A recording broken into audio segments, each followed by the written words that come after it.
आज हम अधिगम के सूझ के सिद्धांत का अध्ययन करेंगे। क्या? अधिगम के सूझ के सिद्धांत, यानी अधिगम के सूझ के सिद्धांत का अध्ययन करेंगे।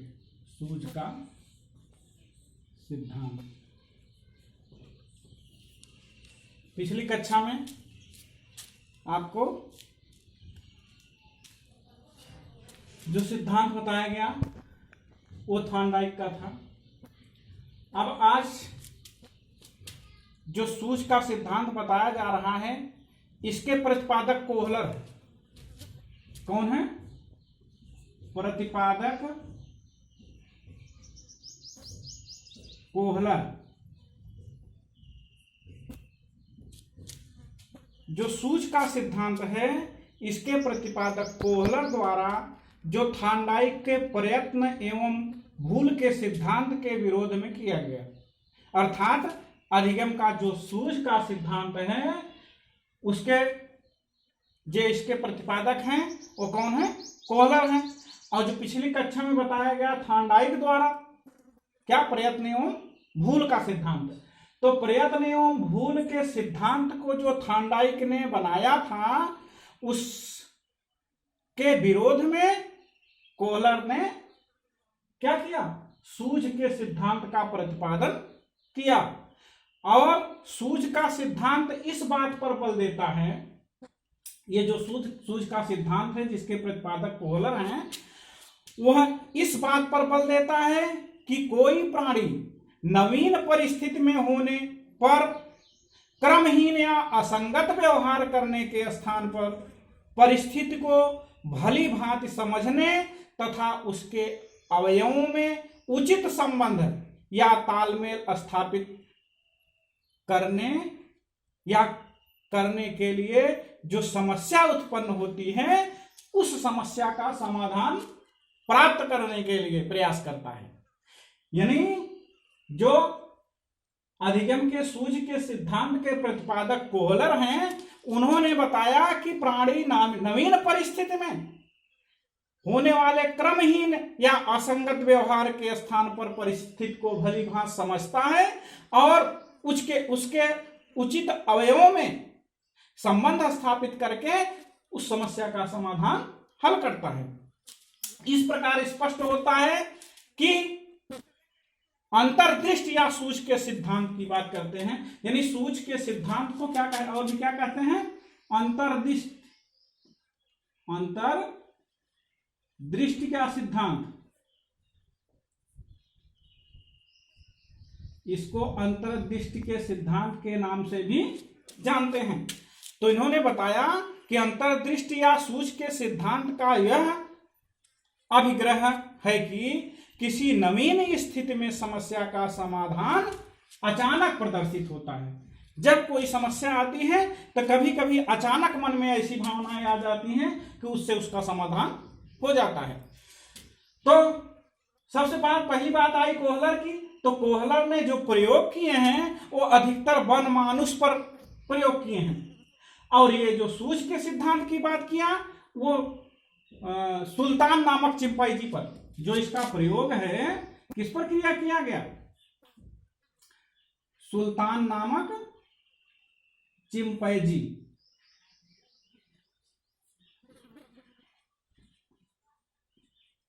इनका जितना भी प्रयोग है वो अधिकतर प्रयोग इन्होंने वनमानुषों पर किया। तो उन्होंने बताया कि मानव अधिगम में तर्क, चिंतन एवं कल्पना जैसी मानसिक प्रक्रियाओं का अधिक उपयोग होता है। किसका? तर्क, चिंतन एवं कल्पना। किसका? तर्क, चिंतन और कल्पना। जब तक मानव तर्क, चिंतन और कल्पना के साथ कोई काम नहीं करेगा, तब तक उसकी समस्या का समाधान करना दुर्लभ हो जाएगा। इसलिए बताया कि मानव के अंदर अधिगम में तर्क, चिंतन एवं कल्पना जैसी मानसिक प्रक्रियाओं का उपयोग होता है। अब देखिए कोहलर के प्रयोग की बात। तो इन्होंने सुल्तान नामक चिंपैंजी पर किया। तो सबसे पहले उन्होंने क्या किया, कोहलर ने एक प्रयोग में छत से केले को लटका दिया। क्या किया, छत से केले को लटकाया। मान लीजिए ये रूम है और यहां चिंपैंजी है,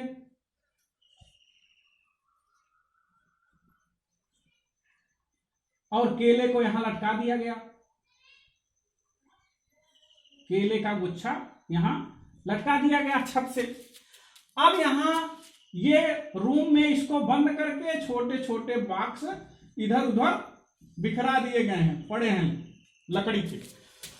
तो कोहलर ने जो प्रयोग छत से केले को लटकाया और कमरे में 2-3 बॉक्स क्या किया, रख दिया, और बनमानुष को यानी सुल्तान नामक चिंपैंजी को उसमें छोड़ दिया। तो इसका निगाह जब इस केले पर पहुंचा तो इसको प्राप्त करने की जिज्ञासा उसमें उत्पन्न हो गई।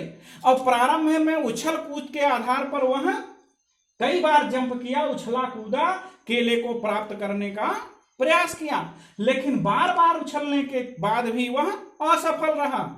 तो सहसा उसका ध्यान अचानक इस डिब्बू पर पड़ा, यानी जो उसमें बॉक्स लकड़ी के पड़े हैं उस पर निगाह उसकी पड़ी। और जब उसकी निगाह उस पर पड़ी तो उस बॉक्स को केले के नीचे ले आकर के रखा और उस पर जंप किया।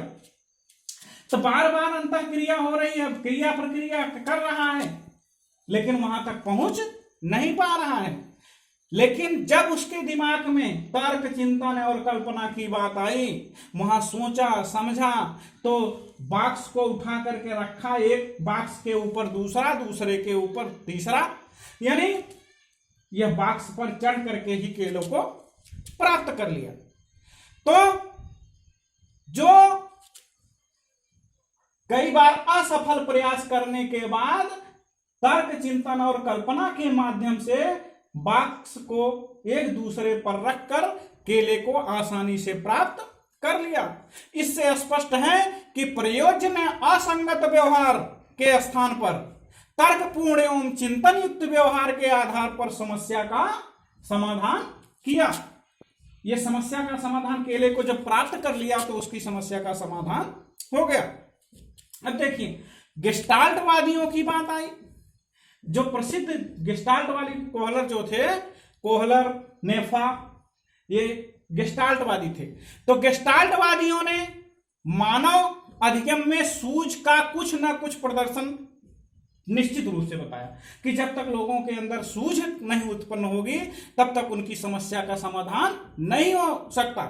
तो उन्होंने बताया कि सूझ अचानक उत्पन्न होती है, मनुष्य के दिमाग में सूझ अचानक उत्पन्न होती है, और सूझ उत्पन्न होने की स्थिति को अहा अनुभूति, क्या कहा, अहा अनुभूति, सूझ अचानक जो उत्पन्न होती है उसको अहा अनुभूति के नाम से जाना गया, उसका नाम दिया गया। अर्थात समस्या का समाधान ठीक वैसे ही होता है जैसे अचानक, यानी अंधेरे में अचानक प्रकाश पहुंचने से स्पष्टता अनुभूत होने लगती है। अब देखिए सूझ के निर्धारक तत्वों की बात आते हैं। निर्धारक तत्व, जो सूझ के निर्धारक तत्व हैं उसमें भी विभिन्न प्रकार की कल्पना बताई मनोवैज्ञानिकों ने। इसके निम्नलिखित निर्धारक तत्व बताए। नंबर 1, पहला तो निर्धारक तत्व है समस्या परिस्थिति की व्यवस्था। क्या है?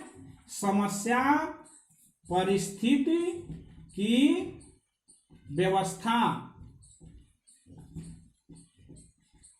समस्या परिस्थिति जो उत्पन्न की जाती है उसकी व्यवस्था कैसी की गई है। और दूसरा है सूझ से प्राप्त समाधान की त्वरित पुनरावृत्ति। क्या है? सूझ से प्राप्त समाधान। दूसरा, सूझ से प्राप्त समाधान, सूझ से प्राप्त समाधान की त्वरित पुनरावृत्ति, की त्वरित पुनरावृत्ति। वह कितनी, जैसे सूझ से समाधान प्राप्त कर रहा है तो त्वरित पुनरावृत्ति, कितनी बार बार आवृत्ति कर रहा है। और तीसरा, प्राप्त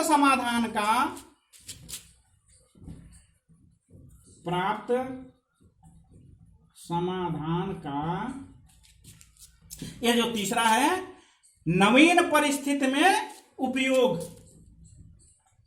नवीन परिस्थिति में